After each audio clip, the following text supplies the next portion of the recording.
kembali lagi bersama kami kelompok 5. Saya Unisiri Janggangara sebagai moderator. Kami akan presentasikan materi tentang instrumen keuangan, kas dan utang. Tentunya saya tidak sendiri bersama teman-teman saya. Pictures of last night ended up on my screwed. Oh well, it's a blacked out blur, but I'm pretty sure it will.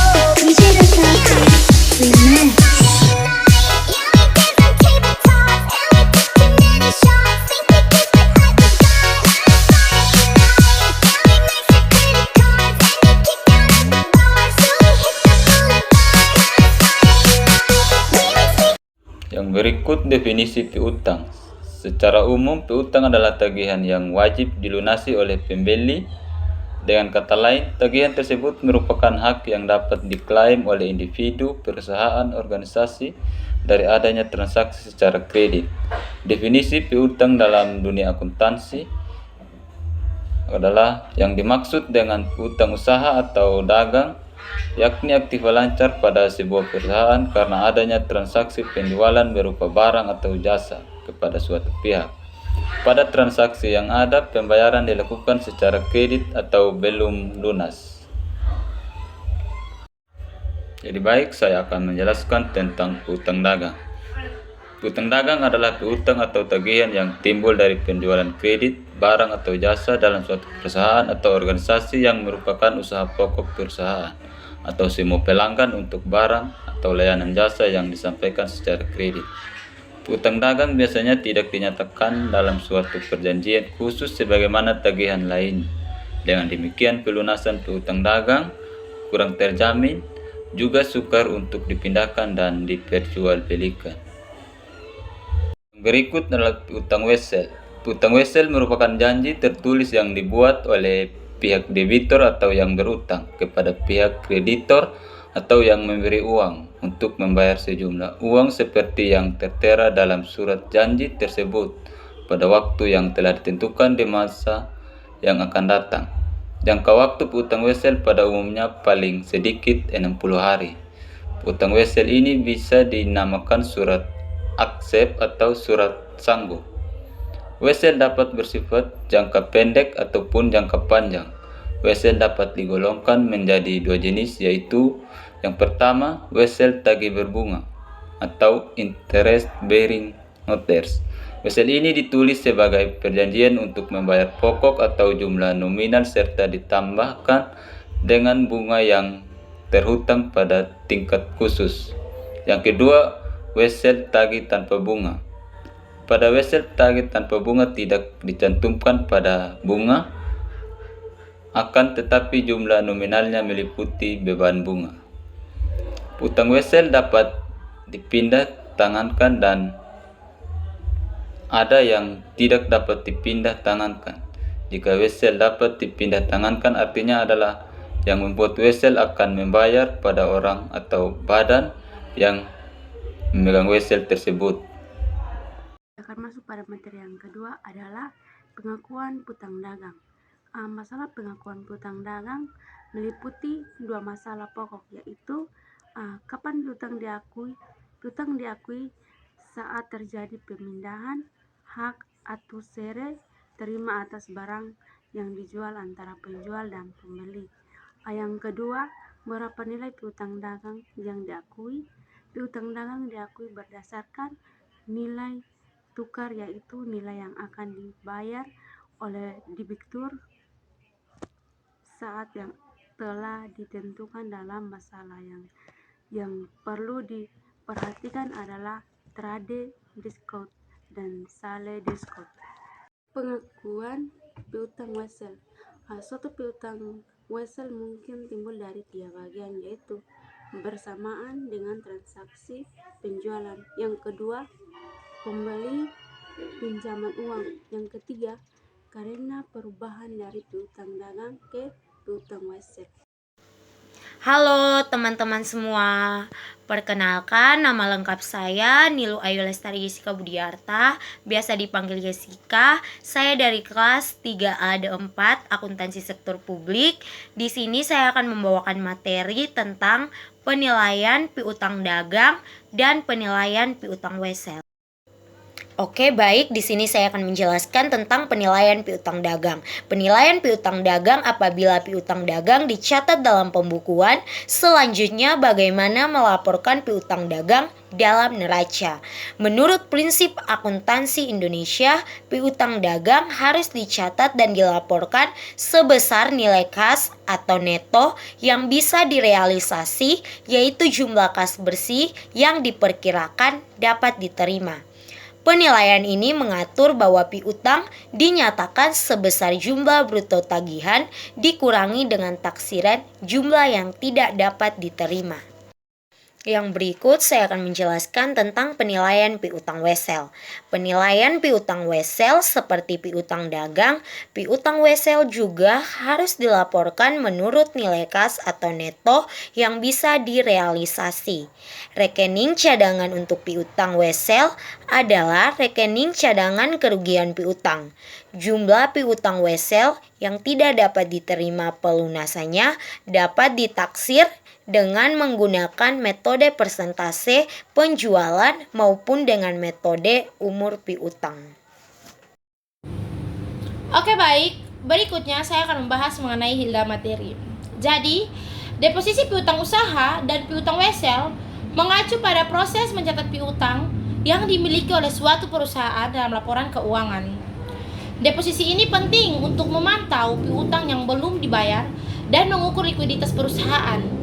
Berikutnya, merupakan penjelasan lebih lanjut mengenai kedua jenis piutang tersebut. Yang pertama, ada deposisi piutang usaha. Dari deposisi piutang usaha ini terbagi atas 3 bagian, yaitu sebagai berikut. Ada pencatatan piutang usaha, ada juga penilaian risiko kredit, dan juga pemantauan pembayaran. Saya akan jelaskan terlebih dahulu dari pencatatan piutang usaha. Piutang usaha mencakup uang yang harus diterima dari pelanggan atas barang atau jasa yang telah diberikan. Perusahaan harus mencatat piutang ini dengan benar dalam laporan keuangan mereka. Yang berikutnya ada penilaian risiko kredit. Sebelum mencatat piutang usaha, perusahaan perlu menilai risiko kredit pelanggan untuk memutuskan apakah piutang tersebut harus disesuaikan. Contohnya, dengan cadangan kerugian piutang berdasarkan probabilitas yang tidak dapat membayar. Yang berikutnya, pemantauan pembayaran. Perusahaan harus memantau pembayaran piutang usaha secara teratur dan merekam setiap pembayaran yang diterima. Yang kedua, ada juga yang disebut dengan deposisi piutang wesel. Dari deposisi piutang wesel ini terbagi atas 3 bagian, yaitu pencatatan piutang wesel, penilaian risiko kredit piutang, dan juga pemantauan jatuh tempo wesel. Saya akan jelaskan terlebih dahulu dari pencatatan piutang wesel. Piutang wesel melibatkan surat berharga yang menunjukkan hutang dari pihak lain kepada perusahaan. Perusahaan harus mencatat piutang wesel ini dengan perhitungan jangka waktu, bunga jika ada, dan juga nilai nominal wesel. Yang berikutnya ada penilaian risiko kredit piutang. Perusahaan perlu menilai risiko kredit pihak yang berhutang dalam kasus piutang wesel. Faktor-faktor seperti kepercayaan kepada pihak berutang, kondisi keuangan mereka, dan juga kelayakan wesel harus diperhatikan. Dan yang berikutnya pemantauan jatuh tempo wesel. Perusahaan harus memantau tanggal jatuh tempo utang wesel dan mengambil langkah-langkah yang diperlukan jika wesel tidak dibayar tepat waktu. Dengan mencatat piutang usaha dan piutang wesel secara akurat, perusahaan dapat memiliki pemahaman yang baik tentang piutang yang dimilikinya dan dapat mengelola risiko kredit dengan lebih efektif. Penyajian piutang. Piutang disajikan pada neraca. Yang pertama, penyajian piutang yang berasal dari peraturan perundang-undangan merupakan tagihan yang harus dilunasi oleh para wajib pajak dan wajib retribusi pada periode berjalan tahun berikutnya, sehingga tidak ada piutang jenis ini yang melampaui satu periode berikutnya. Piutang yang berasal dari peraturan perundang-undangan disajikan di neraca sebagai aset lancar.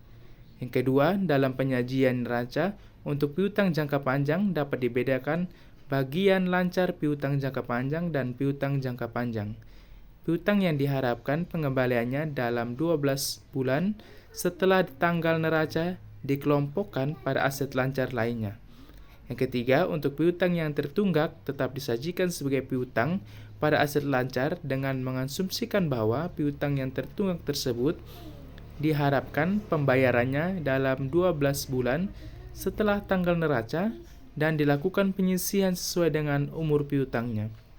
Yang keempat, untuk piutang yang sedang dalam penyelesaian seperti penghapusan piutang, penanaman modal negara, debt swap, dicatat pada aset lain-lain. Yang kelima, dalam pengungkapan pertanggal neraca dapat dilakukan reklasifikasi dari piutang jangka panjang dan piutang lancar karena jatuh tempo pengembaliannya sudah dalam jangka waktu 12 bulan setelah tanggal neraca. Yang keenam, piutang disajikan dalam mata uang rupiah. Apabila piutang dalam mata uang asing, maka piutang tersebut dijabarkan dan dinyatakan dalam mata uang rupiah. Penjabaran mata uang asing tersebut menggunakan kurs tengah Bank Indonesia pada tanggal transaksi. Adapun penyajian piutang menurut standar akuntansi keuangan SAK dalam buku Hadi Mulia menyatakan bahwa piutang dagang harus disajikan di dalam neraca sebesar jumlah uang yang diharapkan akan dapat diterima atau realisasi neto dari piutang terkait. Nilai realisasi neto tidak lain adalah jumlah bruto piutang dagang dikurangi dengan jumlah yang diperkirakan tidak tertagih. Berikut merupakan contoh sederhana dari penyajian piutang. Halo, perkenalkan nama saya Nadia Isika Dano sebagai pemateri ke-6. Di sini saya akan menjelaskan tentang materi analisis piutang. Analisis piutang usaha dan piutang wesel adalah bagian penting dari manajemen keuangan perusahaan. Piutang usaha mengacu pada uang yang perusahaan tunggak dari penjualan barang atau jasa kepada pelanggan dengan pembayaran ditanggungkan. Sementara itu, piutang wesel adalah surat berharga yang berisi janji pembayaran tertentu pada tanggal tertentu di masa mendatang. Untuk menganalisis piutang usaha, perusahaan dapat memantau risiko piutang terhadap penjualan untuk menilai efisien dalam mengumpulkan uang dari pelanggan. Selain itu, analisis umur piutang atau again analysis dapat membantu mengidentifikasikan piutang yang sudah lama belum dibayar, memungkinkan perusahaan mengambil tindakan yang tepat, seperti mengirimkan surat teguran atau menagih piutang secara langsung.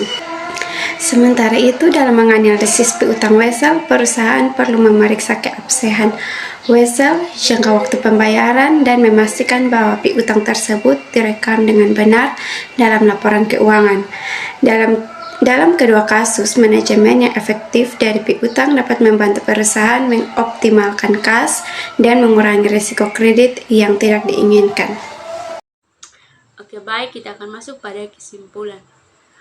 Piutang merupakan hak untuk menagih sejumlah uang dari si penjual kepada si pembeli yang timbul karena adanya suatu transaksi. Pada umumnya, piutang timbul karena adanya transaksi penjual secara kredit.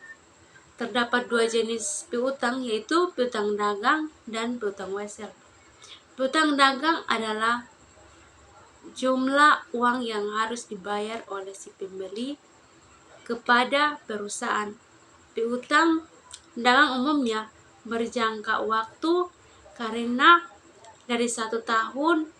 Oleh karena itu, piutang dagang dalam neraca dilaporkan sebagai aktiva lancar. Piutang wesel lebih formal bila dibandingkan dengan piutang dagang. Debitur atau disebut dengan pihak yang harus dibayar.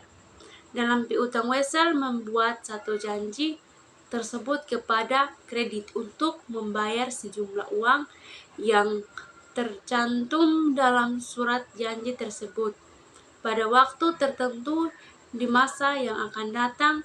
Jangka waktu wesel bisa bermacam-macam, tetapi pada umumnya paling sedikit 60 hari. Surat wesel yang dipegang oleh pihak kreditur menjadi tanda bukti adanya piutang wesel. Beberapa Dengan piutang dagang, piutang wesel bisa juga timbul karena transaksi penjumlahan uang. Dalam hal ini, pinjaman atau disebut dengan debitur membuat surat janji untuk membayar pinjamannya berapa waktu di masa yang akan datang.